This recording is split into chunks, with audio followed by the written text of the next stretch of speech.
नमस्कार. मी भाऊ तोरसेकर. तुम्ही बघत आहात प्रतिपक्ष. मित्रांनो, पहलगामच्या घटनेला आता एक आठवड्यापेक्षा अधिक काळ उलटून गेलेला आहे. आणि मग मोदी करून करून करणार काय याच्यावरची चर्चा करून करून भारतीय माध्यमातले दिवाळखोर सुद्धा थकलेले. पण यांना काय होणार आहे याचा अंदाज सुद्धा आलेला नाही. आणि जितका तो भारतीय मीडिया मधल्या लोकांना आलेला नाही, तितकाच तो पाकिस्तानला सुद्धा आलेला नाही. आणि याचं कारण सरळ आहे. तुम्हाला आठवतं मित्रांनो, मुंबईवर त्या अजमल कसाबच्या टोळीने हल्ला केला होता. त्यावेळेला ज्या प्रकारे भारतीय माध्यमातले गद्दार लोक पाकिस्तानला योग्य माहिती मिळावी यासाठी स्वदेशाशी फंदफितुरी करत होते. अगदी बरखादात असतील किंवा काय, ते दाखवत होते. बघा आता तिथे हेलिकॉप्टर मधून कमांडो उतरवले जात आहेत ताजमहाल हॉटेलमध्ये. त्याबद्दल सुरक्षा जाणकारांनी तक्रार केल्यानंतर भारत सरकारला असलं काही दाखवणाऱ्या चॅनेलना बॅन करावं लागलं होतं, ब्लॉक करावं लागलं. इतके गद्दार बसलेले. फार कशाला मला आठवतं की ज्या वेळेला सर्जिकल स्ट्राईक व्हायचा होता त्यावेळेला बरखादत ही एनडीटीव्ही नेटवर्कची ग्रुप एडिटर होती, समूह संपादक होती. आणि ती आपल्या चॅनेलवर अगत्याने वेगवेगळ्या भारतीय लष्कर अधिकाऱ्यांना, निवृत्त लष्कर अधिकाऱ्यांना बोलवून काय होऊ शकतं, भारत काय करेल, भारताकडे मिलिटरी ऑप्शन आहे की नाही, हा प्रश्न परत परत बरखादत विचारत होती. याचं कारण बरखादतचं पाकिस्तान प्रेम लपून राहिलेलं नाही. तो वेदप्रकाश वेदांत नावाचा एक माणूस त्या बरखादत आणि अशा टोळी बरोबर पाकिस्तानात गेला होता आणि सईद हाफिजला भेटला होता. तो प्रसंग आठवतो तुम्हाला? वेदप्रकाश वैदिक. आणि मग त्याने आपला त्या सईद हाफिज बरोबरचा फोटो छापला होता. आणि त्यानंतर या सगळ्यांची, सिद्धार्थ वरदराजन, बरखादत, दिलीप पाडगावकर, सगळ्यांची, सुधींद्र कुलकर्णी, या लोकांची पळापळ झाली होती. आठवतं तुम्हाला? हे पाकिस्तानच्या ISIच्या निवृत्त अधिकाऱ्याने स्थापन केलेल्या एका संघटनेच्या परिसंवाद सहभागी व्हायला गेलेले होते, ज्याचा मणिशंकर अय्यर सुद्धा एक डायरेक्टर होता त्या संस्थेचा. आणि त्याच्यामध्ये त्यांनी त्या वेदप्रकाश वैदिकला नेला होता, जो इतका मोठा यांच्यातला नव्हता. त्याने ह्यांचा अक्षरशः पर्दाफाश केला होता. काय पर्दाफाश केला होता आठवतो तुम्हाला?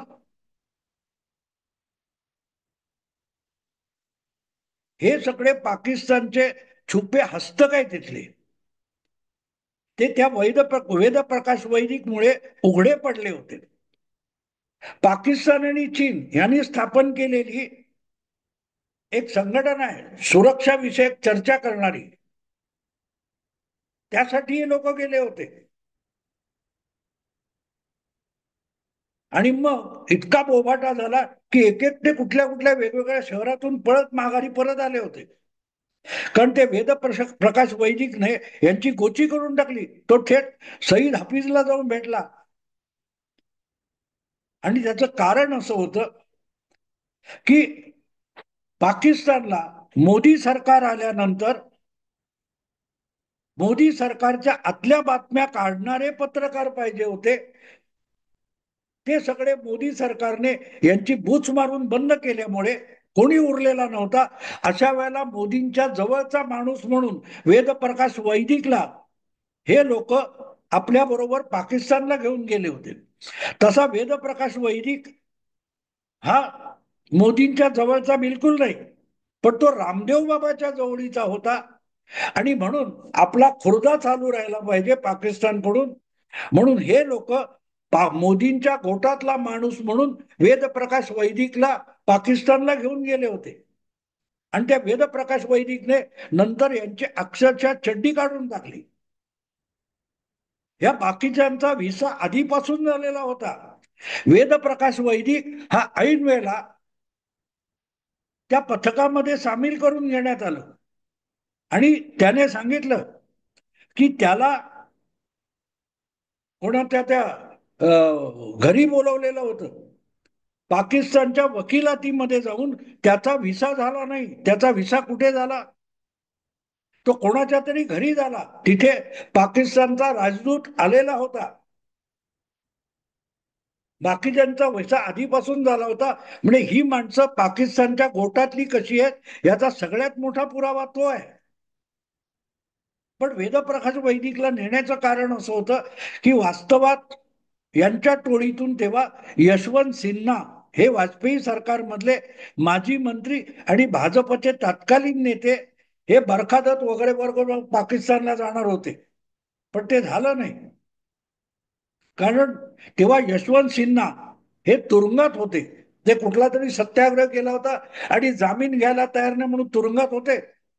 तर मग भाजपच्या गोटातला कोणतरी दाखवायचा म्हणून वेदप्रकाश वैदिकला यांनी ऐन वेळेला व्हिसा देऊन पाकिस्तानला नेला होता. त्याचा फोटोही उपलब्ध आहे. शक्य झालं तो फोटो मी या व्हिडिओत टाकेन. वेदप्रकाश वैदिक, बरखादत, सिद्धार्थ वर्धराजन, सुधींद्र कुलकर्णी यांचा फोटोही आहे. मुद्दा असा आहे की ही माणसं भारतात राहून पाकिस्तानी हस्तक असल्यासारखी काम करतात याचे शेकडो पुरावे आहेत. हा, गंमत असे की ज्याला आपण पुरावा म्हणतो तो कायद्याच्या चौकटीत, न्यायालयाच्या कसोटीत, कायद्याच्या कसोटीवर सिद्ध व्हावा लागतो. तसे पुरावे कोर्टात सिद्ध होणारे मिळवणं अवघड असतं. पण यांचं संशयास्पद चरित्र लपून राहिलेलं नाही. आणि अशा लोकांना बरखादत त्यावेळेला एनडीटीव्ही मध्ये ग्रुप एडिटर होती आणि सर्जिकल स्ट्राईकची जी चर्चा चालली होती किंवा एअर स्ट्राईकची चर्चा चालली होती त्यावेळेला बरखादत भारताच्या वेगवेगळ्या निवृत्त लष्करी अधिकाऱ्यांना बोलून भारत काय करेल, भारत काय करेल हे प्रश्न सारखे विचारत होती. याचं कारण असं की भारत काय करू शकेल हे भारतातले माजी सैनिक जेव्हा सांगतात, सेनाधिकारी, तेव्हा थोडाफार अंदाज पाकिस्तानी सैन्याला येत असतो की भारत काय करेल. आणि म्हणून तुम्हाला आठवत असेल की भारत सर्जिकल स्ट्राईक करील, एअर स्ट्राईक करील म्हणून पीओके मधून आणि पाकिस्तानच्या सीमेवरून मोठ्या प्रमाणावर ह्या दहशतवादी प्रशिक्षक छावण्या होत्या त्या हटवण्यात आल्या होत्या. आणि मग भारत हल्ला कसा करील हे विचारताना मला आठवतं की बरखादत प्रत्येक निवृत्त भारतीय जनरल किंवा सेनाधिकारी होते त्यांना विचारायची की मिलिटरी ऍक्शन भारत काय करू शकेल.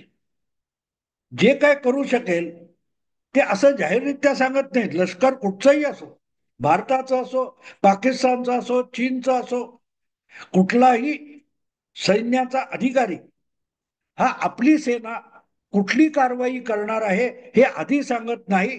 कारण लष्करी कारवाई आणि युद्धाची कारवाई यामध्ये सगळ्यात मोठी भेदकता असते ती त्याच्या गोपनीयतेमध्ये असते. चाणक्य सारखा विचारवंत म्हणतो की षटकर्णो विद्यते मंत्रा, म्हणजे 6 कानांनी जी गोष्ट ऐकली त्याचं गुपित संपून जातं. 6 कान म्हणजे काय? 3 माणसं. 3 माणसांमध्ये जी गोष्ट शेअर केली जाते ती गुपित राहत नाही. ती 2 माणसांपुरतीच गुपित असते.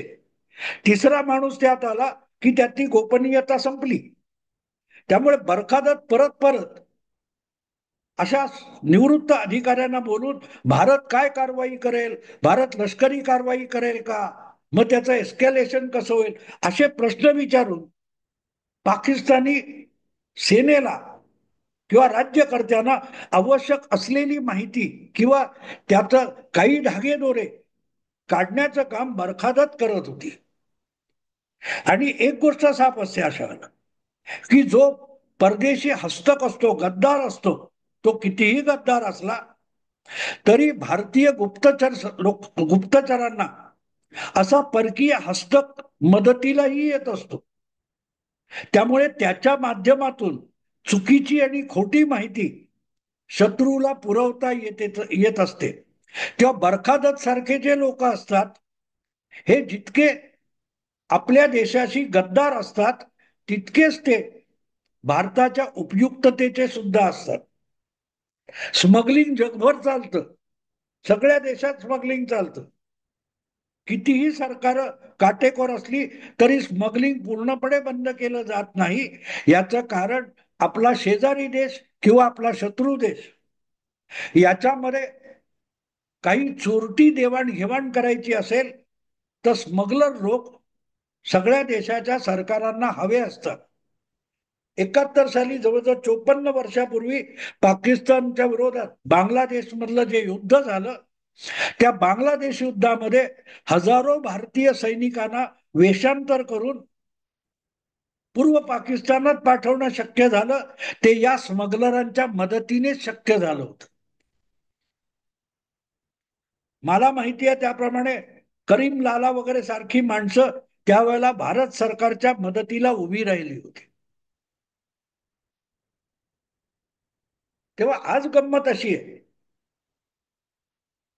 की भारतात जे काय चालू आहे, त्या भारतात ज्या गोष्टी आणि हालचाली चालू आहेत त्यामध्ये आपल्याकडे इस्रायलचे सैनिक आणि इस्रायलचे गुप्तचर येऊन पोहोचलेत, ही बातमी पाकिस्तानला मिळालेली आहे आणि पाकिस्तानच्या मीडियामधून ती जोरात सांगितली जाते, पण भारतीय मीडियामध्ये त्याचा मागमूस सापडत नाही. पाकिस्तानी चॅनेलवर भारतात इस्रायलचे गुप्तचर संस्था मोसादचे लोक पोहोचले याच्या बातम्या झळकायला लागलेल्या आहेत. याचं कारण सरळ आहे. याचं कारण सरळ आहे की ही बातमी भारतातले जे पाकिस्तानचे हस्तक आहेत त्यांच्याकडून पाकिस्तानला पोहोचलेली आहे, पण भारताच्या अधिकृत सूत्रांकडून इस्रायल किंवा मोसादचे कोणी भारतात आल्याची खबर मिळू शकलेली नाही.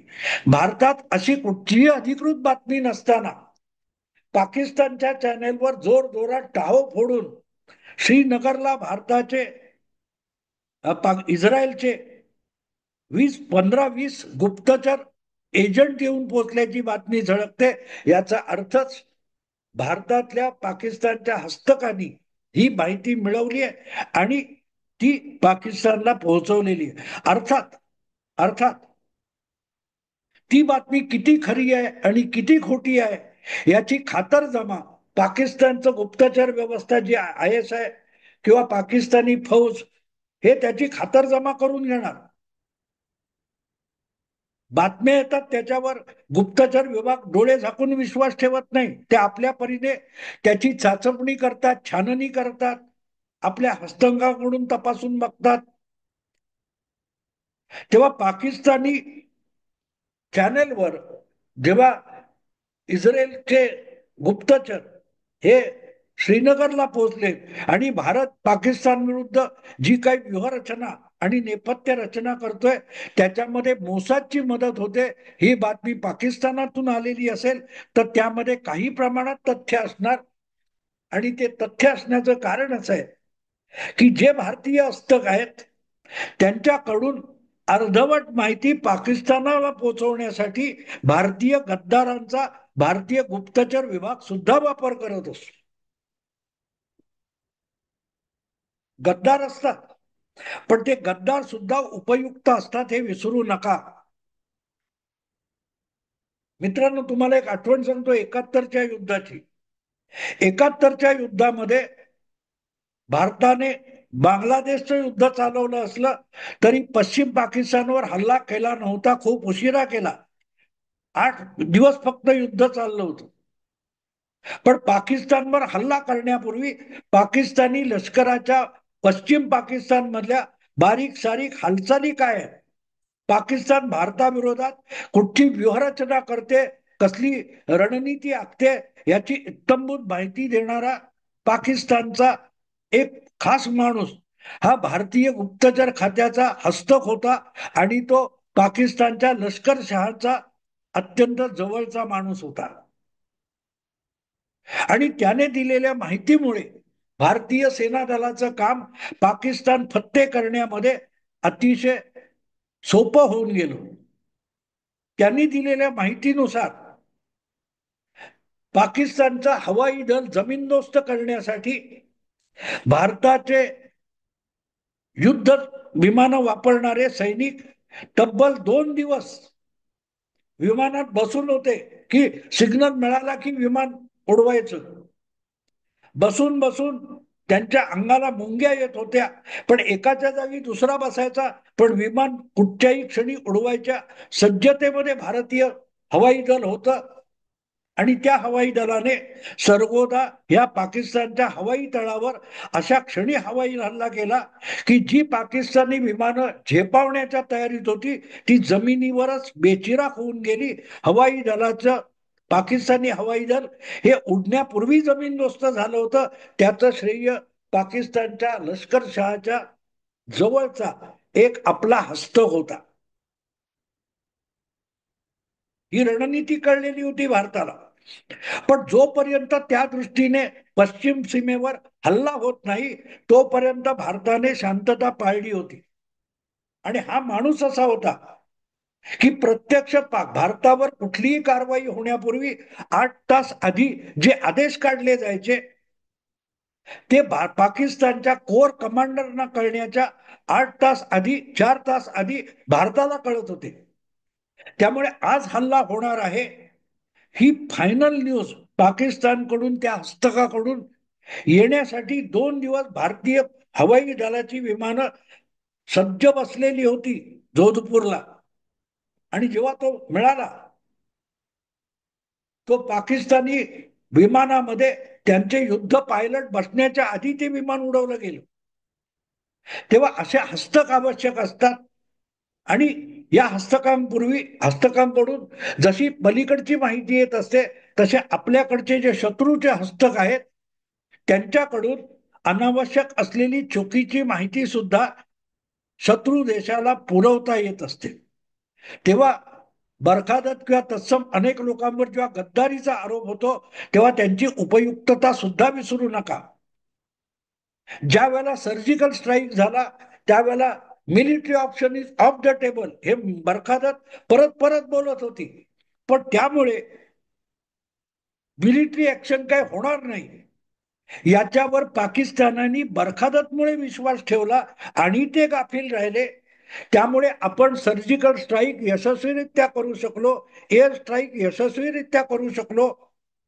कारण जे भारतात राहून भारताशी गद्दारी करतात त्यांचा आपलं गुप्तचर विभाग सुद्धा अतिशय शिताफीने वापर करत असतो. त्या ज्यांना तुम्ही गद्दार म्हणतात त्यांची उपयुक्तता सुद्धा विसरू नका. जे आपल्याला अनेकदा वाटतं की ही माणसं उघडपणे गद्दार आहेत, शत्रू देशाला सामील आहे, हे आपल्याशी फंदफतुरी करतात, हे आपल्यासारख्या सामान्य माणसाला कळत असेल तर भारतीय फौजा, भारत सरकार किंवा भारताचा गुप्तचर विभाग आहे त्यांनाही माहिती असतं. पण ते त्यांना इथे उजळ माथ्याने वावरू देतात. कारण वेळ आली तर त्यांचा चुकीची माहिती पुरवण्यासाठी उपयोग होत असतो. किंवा श्रीनगरला मोसादचे लोक येऊन पोहोचलेत. इस्रायली गुप्तचर विभागाचे अत्यंत हुशार आणि चतुर असे अधिकारी, एजंट भारतात येऊन पोहोचलेत. हे ऐकूनच पाकिस्तानला घाम फुटलाय. आता बोला, जे कोणी लंब्या चवड्या गोष्टी बोलत असतात त्यांना यातलं तथ्य पण माहिती नसतं. त्यामुळे ह्या बातम्या उडत उडत येतात, त्या समजून घ्याव्या लागतात. त्याचा काय म्हणतात ते कोडं सोडवावं, तसं त्याचं रहस्य उलगडावं लागतं. एक एक पापुद्रा काढत त्याचा अर्थ शोधावा लागतो. तेव्हा पाकिस्तानी न्यूज चॅनेलवर तर तावातावाने इस्रायलचे आणि मोसादचे एजंट श्रीनगरला येऊन पोहोचले या बातम्या येत असतील तर त्यामध्ये किती तथ्य आहे हे प्रत्येकाने आपापलं ठरवा. हे पाकिस्तानला घाबरवण्यासाठी त्यांच्या हस्तकांकरवी त्यांना पुरवलेली खोटी माहिती आहे की खरोखरच मोसाद आणि त्याचे एजंट भारतात येऊन पाकिस्तानचा बंदोबस्त करण्यासाठी, पाकिस्तानला धडा शिकवण्यासाठी जी व्यूहरचना चालली आहे त्याच्यात मदत करायला आलेत, हे आपलं आपलं ठरवा. मी या तपशिलात जास्त बोलणार नाही. एकदा काय ते होऊ दे, मग ह्याचा उलगडा करता येईल. आत्ता इथेच थांबतो. आवडलं लाईक करा, शेअर करा आणि प्रतिपक्षाला सबस्क्राईब करा. नमस्कार.